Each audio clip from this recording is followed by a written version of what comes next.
This is Bill Reads Roleplays, Part 2 of Preschool Shenanigans, by Bill and Amber. The Big Spaghetti Incident. Despite wars, invasions from beyond the stars, the Amazons, otherworldly dimensions, and online shopping sites, Stacy's has survived them all. And now it faced its latest challenge, a barbarian horde of students and overworked parents coming to get clothing for the upcoming school year. Stacy's has been able to weather all of these storms through a number of factors. Excellent marketing, stores that doubled as bunkers, and using cutting-edge technology. Take, for example, clothing. The measuring and tailoring bots at Stacy's were nearly on the same level as that of the Justice League in terms of flexibility. Paired with fashion consultants, the store could have their customers leave with clothes all tailored to their exact measurements. There were no off-the-rack clothes at Stacy's. It just wasn't done. Out in the parking lot, Mrs. Arlington had parked the SUV that could have doubled as a main battle tank in World War II. Safety and security took a much higher consideration in this world over things like gas mileage. Not that this vehicle used petrol, rather it was fully electric powered. She may not look like much, but she has it where it counts. I made a lot of modifications, myself. Jen Arlington deadpanned as they got out. Jet, her daughter, had employed Fast Talk TM on her mom to allow them to bring her new friend to go school shopping. It was highly effective. To be honest, Jen had only given Annabelle the look, but was secretly happy that her daughter found a friend. Of course, she would be something of an odd duck like AB herself. So, Gwen, these two Nerf herders are going to GCHS 14. Where are you attending? Gwen enjoyed the ride in the tank-like vehicle. She, for one, appreciated the bulk of the vehicle. As she got out, she TTS'd to Mrs. A. Oh, I can't wait to see the mods. I look forward to picking your brains on the designs later. She then tilted her head, hearing Jet's mom call them Nerf herders? She turned to Jet and finger-spelled and signed out, Nerf herder what? Giving a confused look. And then back to Mrs. A, TTSing. Oh, that's awesome. My grandfather sent in my application. He said it was approved. That's what the uniform is for. She beamed a smile Jet's way and smiled at Drew too. TTSing. So is Drew coming with, and are you going to drive us in the AR tank? She named the SUV as she names everything. Ah, so mechanically minded. Excellent. Jen nodded her head, humming something that might have been a pop song from like a decade ago. So you're going to be a Firebird too? And yes, my poor boy needs clothes about every 5 minutes, and he too is being stuck in this hive of scum and villainy. When it comes to the name of her beloved truck, Jen paused and dramatically bowed to her monster SUV as if in way of introduction. This, dear droid, is the Decade Duck, Mrs. A announced. Gonna have to work on her droid name. You definitely strike me as an astromech. Maybe G1R2? Jen chuckled at her joke. Drew, on the other hand, rolled his eyes and continued eating his pizza. Annabelle blushed to near sunburn levels of embarrassment. Mom! Chet yelled. Oh my God, you are so embarrassing. She turned to Gwen. Please forgive my mother. She's being super weird. And I don't know why right now. She turned and glared at her mother. Relax, dear. Parents are allowed to be a bit weird. Just remember who brought you into this world, Mrs. Arlington replied with mock seriousness. Drew, no food in the car. Don't even thought about just shoving the remaining piece of pizza into his mouth, but didn't want to look stupid in front of the new girl. Fine, Mom. He tossed a half-eaten slice into the garbage, along with his now empty can of soda. They started to pile into the duck with practiced ease. Gwen tilted her head at Mrs. A's comments and looked to Jet, who was in extreme embarrassment mode. She looked back to the Star Wars fan and TTS'd. These are not the droids you are looking for. Move along. She hit the button and made the move along, motion directing the embarrassed Jen into the SUV, and then smiled at Mrs. A. Climbed in, sitting next to Jet, she signed, I like her. She's funny. Gwen TTS'd her answers to Mrs. A. Firebirds? Is that their name? I'll be honest, I didn't even look at the material when G-Pops got the application. I'm not a fan of changing schools and stuff. Indeed, she wasn't. She and her grandfather had many an argument over it, and the old German always won. She started doing patrols at night, mostly to avoid him and his, quote, discussions of what she should do with her life. On the ride, Gwen signed to see if Drew knew sign language. So why do you need clothes every 5 minutes? Are you the amazing bulk? She smiled mirthfully, hoping Jet caught that. Then TTS to Mrs. A. Do you know sign language, or is Jet just special? Mrs. A laughed, and once everyone was in, said, Everyone buckle in, we're in for a bumpy ride. Actually, the ride on the retrofitted SUV was quite smooth. Some classic rock started playing once they were on the way. She audibly dictated a quick text to Andrew, a.k.a. Rogue One. Hey, hun, wanted to let you know that we are having some company for dinner. On the way to Stacy's, TTYL. She is such a weirdo, Jet signed back. Her face was a bit flushed still. Can't wait for her to go back to work. Still, she makes a mean baked spaghetti. Drew appeared to be going back and forth between a tablet screen and watching the two girls in the row ahead of him. Recent news footage along with street videos seemed to be what he was checking out. Yes, these two aren't exactly thrilled with changing schools either, Jennifer said, feeling bad for her kids. She wanted to wait until they graduated before getting back into the workforce. However, Andrew's job had moved him unexpectedly. Such was the life in a world of wonders. Things changed fast.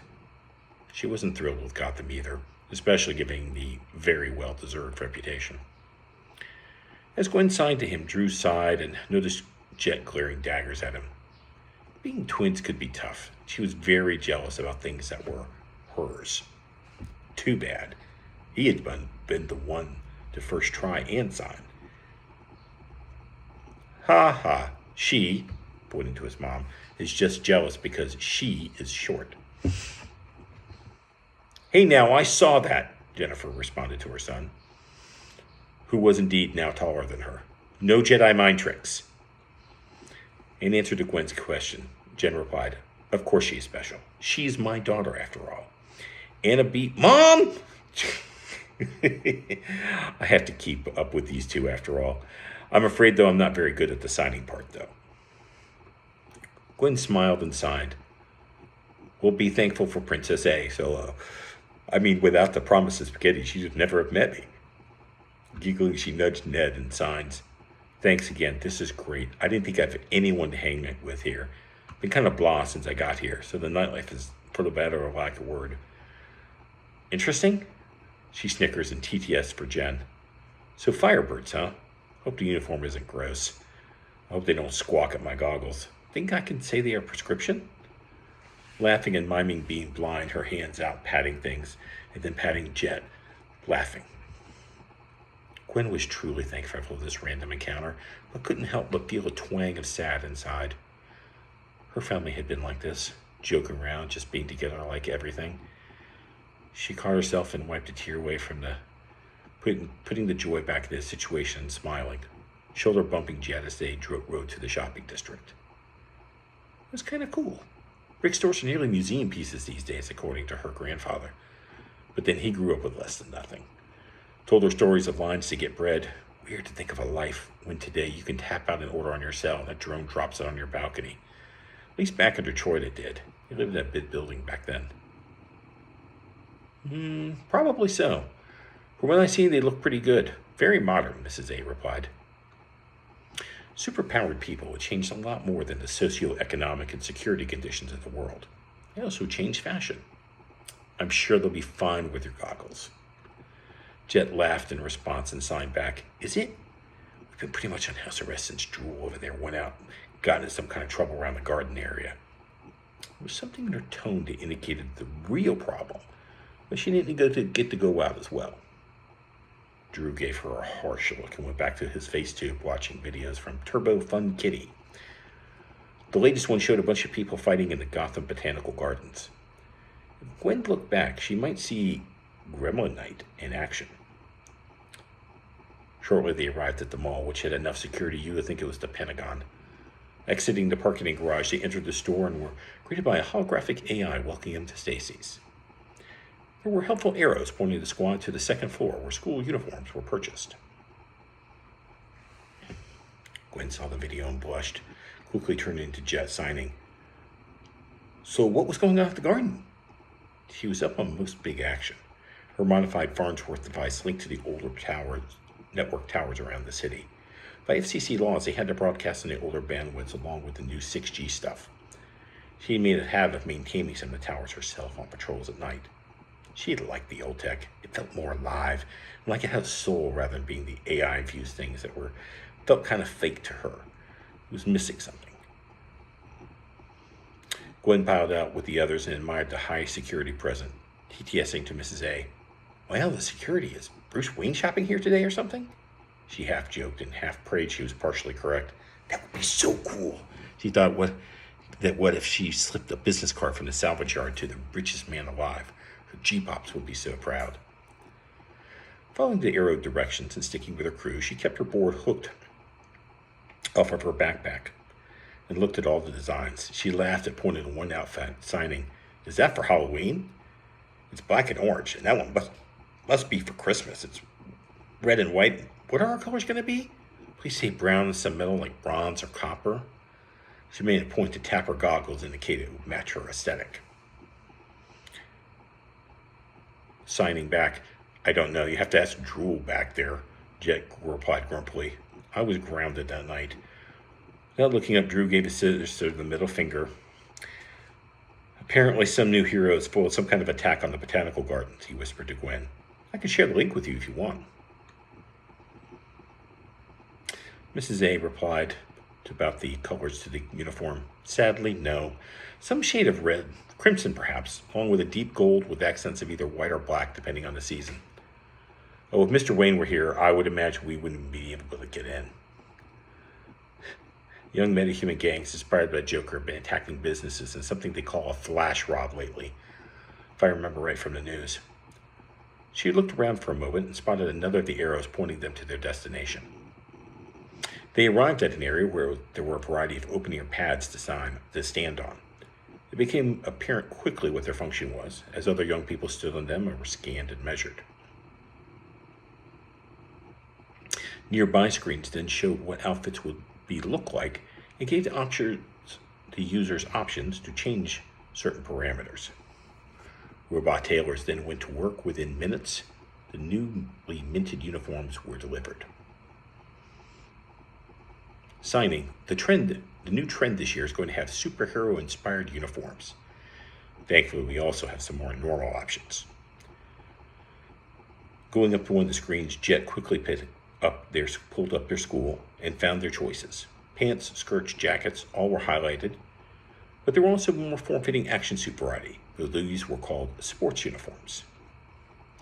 Gwen smirked and tapped her phone to Drew to share the info, then signed back. Text me and drop me the link to me, please. Thanks. She then caught up to Jet and turned back to Mrs. A, TTSing. A flash rob? That almost sounds funny. Get it, jokers? She snickered and made a dorky face. As Jet showed the options, Gwen's mind locked on the action suit and immediately thought of how to integrate that into her suit. She looked around and sighed, maybe a little too fast. So what's the material used? Any clue how we can check that? Is there a listing here? She was thinking if she can get the materials list, she can make a few mods to her own suit. She thought, is Dad's material compound better, or is this stuff? Gwen smiled, and to distract her from her obviously weird questions, she pointed at the skirt pants options, signing, So which are you going for, tomboy or proper lady? She exaggerated a princess curtsy move and laughed, covering her mouth, and it sounded more like hard breathing. But it was still a laugh, and then turned to Drew, elbowed Jet, signing, This is totally you, Drew, right? She indicated the skirt on the screen, laughing again with Jet. Drew airdropped the link to Gwen's phone and then moved to one of the scanners. Clothes shopping was not his thing at all, but this was happening whether he liked it or not. He stepped on the platform and engaged the scanner. It only took about 10 seconds' time. a time in which he could swear he felt the eyes of the world staring at him, though he knew it wasn't true. Drew hopped off to see her sister and her new friend using the screen to make a model of him wearing a skirt. Signing to Gwen, "Really?" Walking over to the terminal, he made his selections, though if they had kilts, but we aren't Scottish. Finishing up the screen, went into a bit of advertising blazoning actionware, powered by Pentex, on the screen while everything was being processed. Jet rolled her eyes at the Joker's quip. Freaking stupid wannabes. Her eyes grew very dark for a moment as she remembered why she had been under house arrest that night. She had accidentally used her powers frightening off some of those IGA pay losers. It was also why she was being made to go to this new school. They had applied to the private academy. For some reason, Seacrest declined the application. She turned to Gwen and signed, "You want to go next?" Gwen saw the advert for Pentex Actionwear and tilted her head, remembering her dad worked for Pentex before the new job offer and doomed move. That was her suit's underlayer. The rest of the suit was stacked on, layering what seemed to be the best option for her gear. But this actionwear, was it the same stuff? She had to know. When Gwen asked if she wanted to go next, she smiled and did the exaggerated "after you" motion, with the deep bow and all, snickering as she went back to the screen design shopping. There were small options like tie, style of tie, and you could have the noose, as she called it, the traditional tie look, or even a bow tie. She laughed and chose the traditional. She could always loosen it some. She wondered about her gear, the backpack, and her board. Jet was done, and now it was her turn. She shrugged off the backpack and board and set them by the base of the scanner to be retrieved right after she was done. She did have a bit of a trust issue for her things. After the scan, she hopped off and grabbed her gear. She mocked a body check, making sure she was still in one piece, and did a thumbs up to the two, smiling, signing, "I wasn't digitized! Yay!" Where do I get the material breakdown of this stuff? For allergy checks? She wasn't allergic to anything she knew of, but would give her a basic idea of if her father's work went into these designs. Checking out the material breakdown wasn't much of a help, as they used names that were clearly trademarked. The components all seemed to be hypoallergenic. Lots of proprietary tech in them, though. One thing for sure, it was closely related to Gremlin's father's work. She needed to get a closer look at the suit itself. The first package was delivered from the robotic staff to the waiting Arlingtons and the Lone Rider. Since Drew had gone first, his clothes were the first ones done. "Okay, Andrew, let's see them on," Mrs. A commanded. Drew rolled his eyes, went to the dressing room, and came out with the athletic uniform on. They fit him like a glove, of course, since they were specifically tailored to him. While Jet and Jem made commentary, Gwen had the opportunity to check out the fabric of his other clothes with her goggles, if she chose. Gwen admired the fit and smiled. Then while the other two made comments or razzed the boy, she moved over and pulled her goggles down. Pulling her goggles down over her eyes, she twisted the lenses and tapped them aside to record the spectral scan as color splashed in her eyes, totally unseen by those outside her personal vision. The molecular compounds look augmented, but this was definitely based off of her dad's designs. When the thumb drive in her headband finished collecting the data, she tapped it again, lifted her goggles up on top of her head, testing the material between her fingers. The material felt nice and durable. Her spectrum scans didn't show any red flags instantly, but she couldn't help but conspiracize what else they could have put in these. Nanotech was a thing. Not her mastery, but she knew of it. And it dawned on her, and her conspiratorial mind went into full crisis mode. The scan to measure them. Could the data be collected on her and tie her to her father? Would the company come after her now? She did have his prototype and most of his data that he had hid with her in her stuffed bunny toy. Taking a deep breath, Gwen closed her eyes super tight to squeeze out the thoughts of her head. It's just fine, just normal school stuff. No one is out to get you, is what she thought to herself. Then she heard her grandfather's words spoken to her a year ago. Paranoia is thinking others are out to get you. Brains is knowing they really are. Stepping back to the others and waiting to see Jet's choice on her, she smiled and nodded her approval to Drew, signing, "So what about the normal outfit? Let's see the kilt," she did the sign. "Ha ha ha," beaming at the boy and nudging Jet, giggling.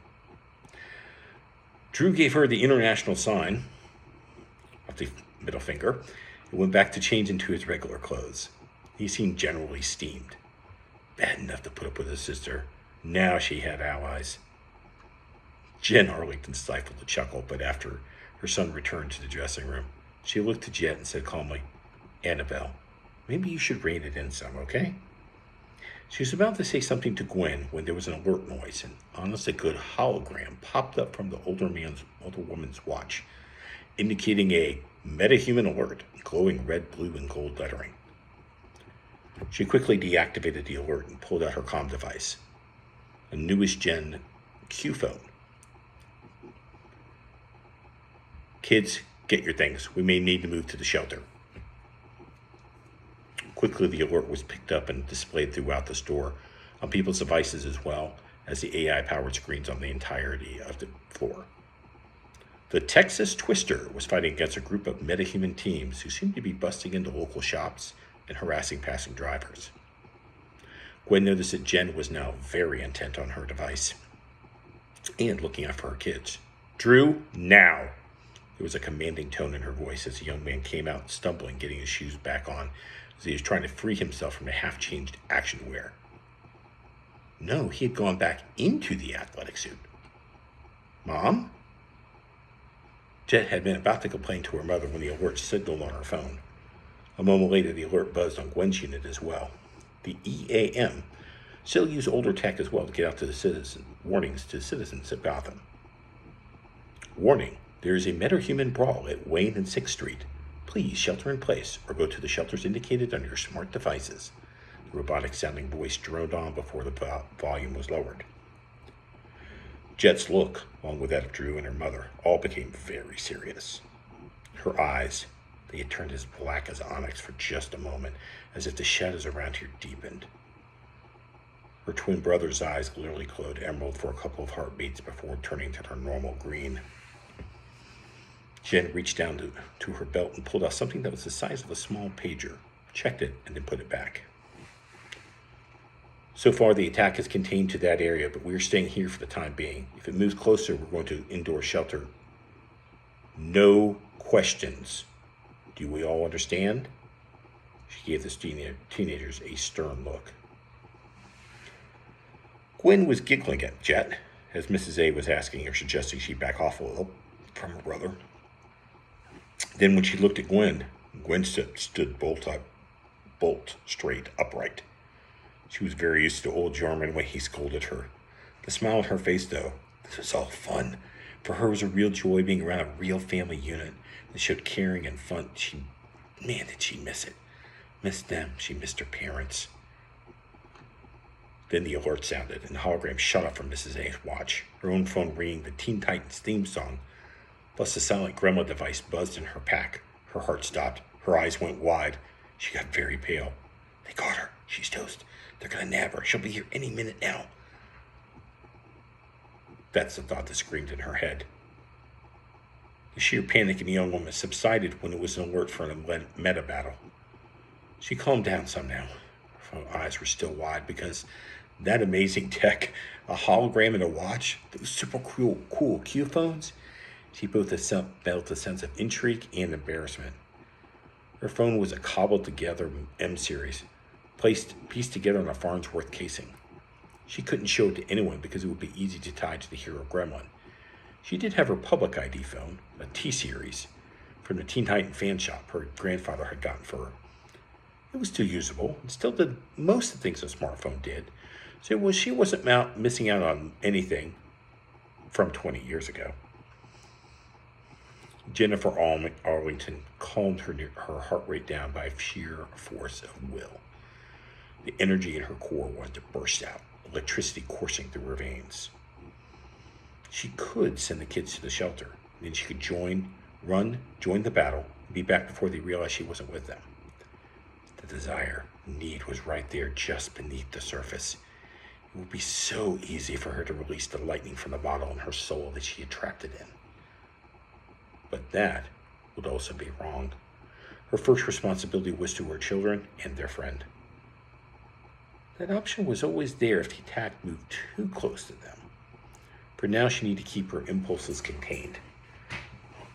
There was a look of absolute panic on Gwen's face, and Jen wondered if she had somehow slipped up some way. Then it passed as a wave of relief flashed over her face, replaced by excitement. Ah, the damn watch. The one piece of tech left over from her hero days. The communists they passed out in the opening days of the Brainiac War. Well, tech had advanced so much in the last decade that most people won't remember it or just think it was the latest Q watch. Cool, I know. I used to work with Quinn Consolidated. Still get prototypes from time to time. That happened to be true, even if it was being used as an exception. But that was part of the gig of being a superhero, retired or not. She'd gotten a status update from Andrew. He was safe and in lockdown in Star Labs. In the meantime, the rest of the clothes were delivered fresh from the automated tailors. Jet, you and Gwen try on your uniforms. Drew, watch over them, please. I need to use the lady room and check with security. This was also true. One too many supersized Jitters iced coffees while waiting for the kids. And it would give her time to do a quick perimeter sweep and let off a little steam. Drew rolled his eyes but agreed. He'd adjusted his stance a moment, and his mother could see the man he would become shine through. He took his role seriously, and that made his heart swell with pride and then shrink with fear. She knew the day would come when he would be out there, powers or no, fighting the good fight, and it shook her to her core. They grew up just so fast. Gwen nodded slowly to Mrs. A, her mind filled with questions about her job at Queen, what her dad does now, and where she can get one of those watches. But she let all that information pass by with a simple nod. She took the package handed to her and nodded thanks to the robot, following Jet. She wasn't supersized, so changing with another girl wasn't a problem. She followed her as her hands were busy holding the clothing and made a point to watch Mrs. A as she made her way to the ladies' room. Inside the changing room, settling the package down, she signed, "Your mom really knows how to take charge. What did she do at Queen? What gives her authority to get anything from security? What'd your dad do at Star Labs?"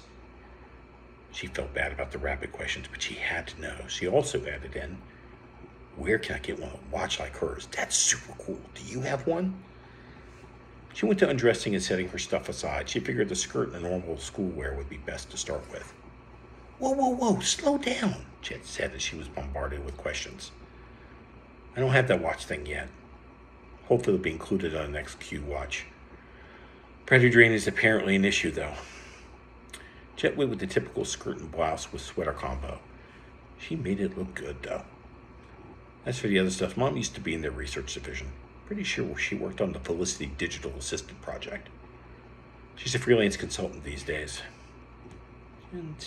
Jet seemed a little reluctant to talk about her parents.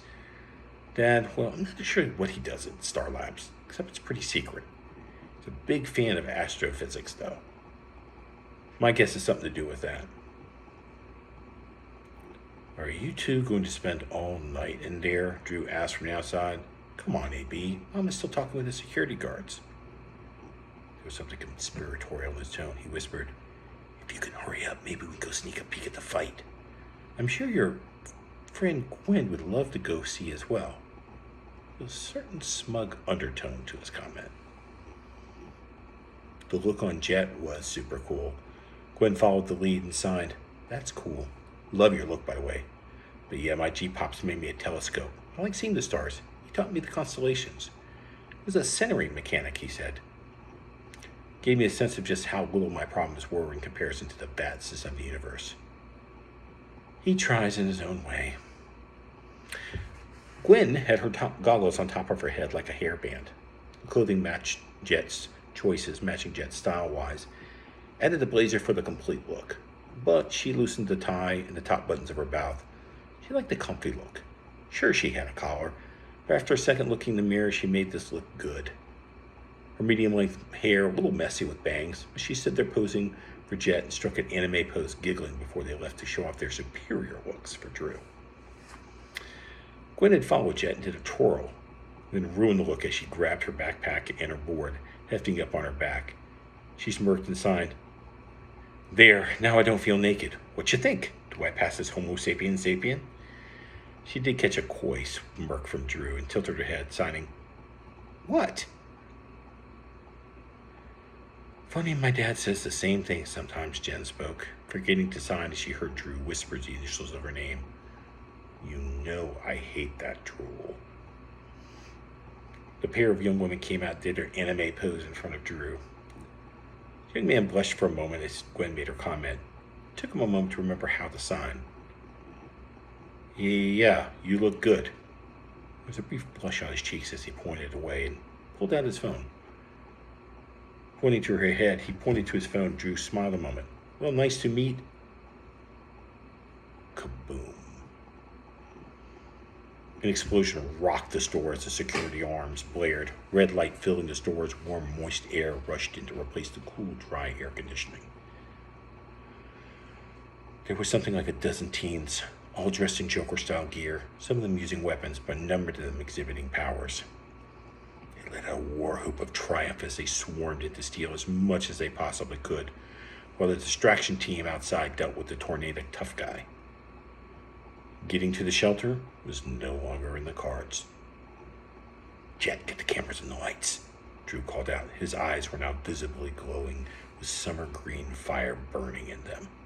Looking to Gwen, he signed, "You have any of your gear?" "Gremlin?" Gwen had to admit this was fun, but the blushing for Drew just made it even better.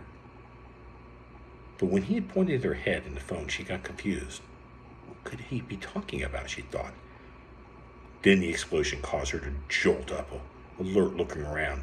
Then Drew barked the order to his sister and lit up like a pair of flashlights in his eyes. After calling her Gremlin, she went pale again and realized he knew. She shook herself free from the horror of being found out and shook her head, signing, "I don't have a lot, but I'll see what I can do." Gwen pulled her goggles down and twisted the lens caps in her vision. Items highlighted, and she was surrounded by clothing and high tech, but she saw some old friends, a fire hydrant, a fire extinguisher, some broken equipment, and a vending machine. She opened up her backpack and looked in it, and she had duct tape, a multi-tool, and some school supplies. What am I going to do with all this? Well, let's see. Nothing's flying at their faces, so... No one likes things flying at their faces, so... Soda cans, check. Plastic binder, rolled inside out, taped up to a tube. Slap a plastic lid on there and tape it up. Stab a pen in the back.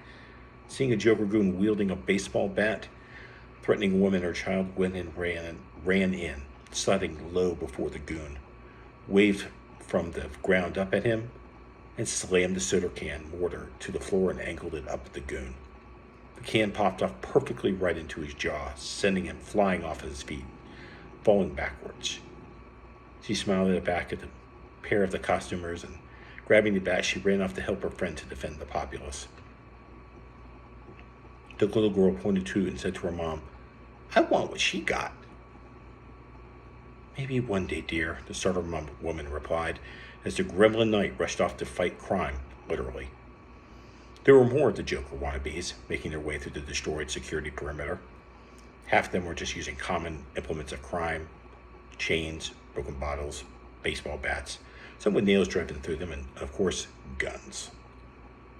The firearms weren't what you would expect teams, were about what you would expect teams to have access to. Badly maintained revolvers, maybe a couple old 7 automatics, and one hunting rifle, bolt action.